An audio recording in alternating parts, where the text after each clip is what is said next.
बिल्कुल किसानों के अंदर एक नहीं कई विभीषण है। जो बड़ा होता है तो वहाँ थोड़ा बहुत टूट फूट होती है। कुछ सरकार ने हमारे ही बीच के नेताओं को हायर कर लिया। जी डल्लेवाल साहब की शहादत होती है तो एक्सपीरियंस उनके साथ खत्म होगा हाँ दोबारा से लड़ने के लिए। फिलहाल मैं टोहाना में मौजूद हूँ और किसानों की जो महापंचायत आज होने लग रही है उस महापंचायत में मैं पहुंची हूँ। तो बहुत सारे किसान नेता भी पहुंचे, बहुत सारे किसान नेताओं के जो संगठन है वो भी पहुंचे हैं। पूरे हरियाणा भर से नहीं कहूँगी मैं, पंजाब से भी है जो किसान पहुंचे हैं। आप देखने भी लग रहे हो और भी वीडियो जो शेयर करांगे। किसान नेत्री जो उचाणा संयुक्त किसान मोर्चा धरना है अपना, उस पे जो किसान नेत्री डॉक्टर सिक्की मेरे गेला आपने फिलहाल फ्रेम में दिखाई दे रही है। आज क्या कुछ इनका फैसला रहने वाला है, बड़ी महापंचायत रखने का क्या कारण है। और डल्लेवाला साहब है जो 1 महीने से ऊपर है, जो उनका अनशन पे आमरण अनशन पे जो बैठे हैं, क्या कहेंगे तो क्या कुछ इनका बड़ा कदम रहने वाला है। और अभी जो किसान आंदोलन दोबारा से है जो शुरू हो गया है तो कब तक होगा इनका आंदोलन, तो बातचीत कराएंगे। नमस्कार जी।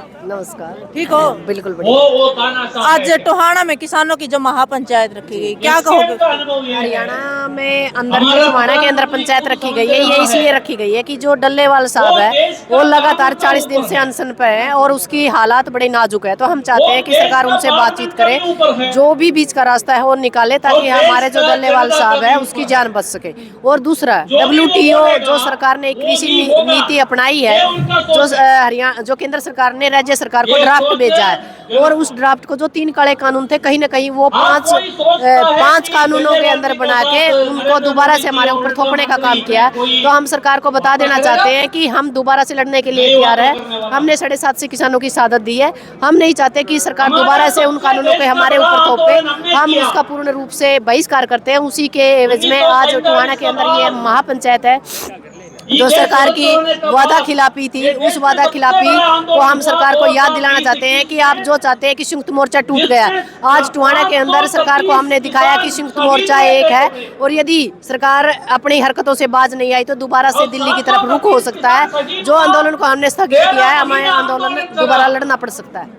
दोबारा से किसान आंदोलन है जो शुरू हो गया है। बिल्कुल आंदोलन तो शुरू जब होगा ना कि यदि सरकार डल्लेवाल साहब के साथ बातचीत करती है, जो हमारी अधूरी मांगे हैं उनको पूरा करती है तो अच्छी बात है। नहीं तो हो सकता है कि पार्ट 2 किसान आंदोलन शुरू हो जाए। क्या कुछ मांगे हैं? मांगे MSP की गारंटी है, लीगल गारंटी है, बिजली बिल है, पराली बिल है जो केस हुए है वो है, कर्जा माफी है। अब सबसे पहले हमारे डल्लेवाल साहब जगजीत सिंह की हमारी जो सबसे बड़ी बात है कि उसकी जिंदगी हमारे लिए मायने रखती है, क्योंकि हजारों वर्ष लगते हैं किसी एक नेता को मतलब पैदा करने के लिए। उन लोगों का संघर्ष है, उनका एक्सपीरियंस है। यदि कल को जगजीत डल्लेवाल साहब की शहादत होती है तो एक्सपीरियंस उनके साथ खत्म होगा। आने वाली कौम को बिना वजह जो हम लगातार अपनी शहादतें दे रहे हैं, इन शहादतों का सरकार के ऊपर कोई असर नहीं है, ताकि इस बीच का रास्ता निकाला जाए और उनकी जान बचाई जा सके। और जो सरकार 3 काले कानून नीचे मतलब गुप्त रास्ते से लेके आना चाहती है, हम उन रास्तों से आने वाले जो 3 काले कानून है उनका विरोध करते हैं और उनको बहिष्कार करते हैं। सरकार उनको दोबारा से वापस लेने का काम करे।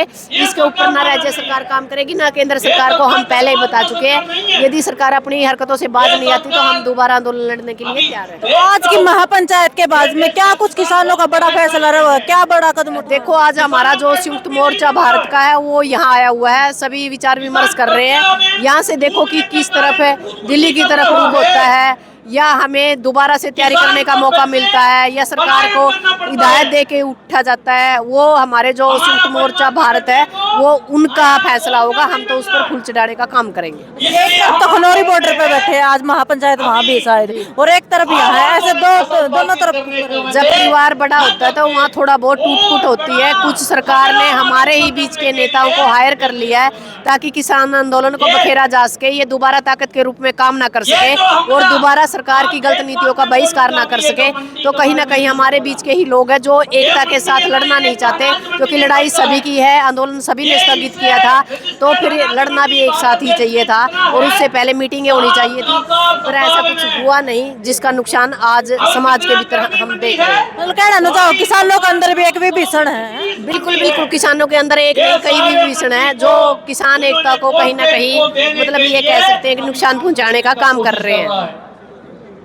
ठीक है। ये सप्ताह मंडी नहीं रहेगा, ये बीसी मंडी होगा। मैं सबसे पहले दर्शकों को एक ही बात कहना चाहती हूँ कि हमारी नस्ल और फसल की लड़ाई है। जो 3 काले कानून है सरकार दोबारा से लेके आई है। जब किसान बेचता है तो फसल का रेट नहीं मिलता, जब मतलब कोई खरीदता है तो उसका रेट बहुत ज्यादा मिलता है।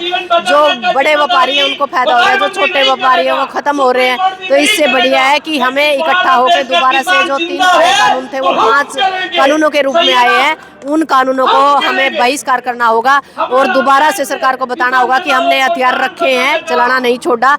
और हम सरकार के साथ दोबारा से कहना चाहते हैं कि हमारे साथ वादा खिलाफी ना की जाए। जो हमसे लगातार आपने वादा किए उन वादों के ऊपर आप काम कीजिए, नहीं तो दोबारा से आंदोलन का रुख होगा और हम दोबारा से लड़ने के लिए तैयार हैं। जो 220 तो भाई वीडियो आपने देखी और किसान महापंचायत से मैं आपके साथ में जुड़ी हुई हूँ। तो डॉक्टर सिक्किम जी से बातचीत करी है, तो आपकी क्या राय इस वीडियो के प्रति? अपना आपकी राय भी है जो सब डल्लेवाला साहब जो 40 दिनों से जो अनशन पे बैठे हैं, तो उनके बारे में जो आपकी क्या कहना है? तो किसान ने जो अब दोबारा से किसान का आंदोलन शुरू हो गया है, तो ज्यादा से ज्यादा शेयर जरूर करियो। एक तरफ खनौरी बॉर्डर पर महापंचायत है और एक टोहाना में महापंचायत है।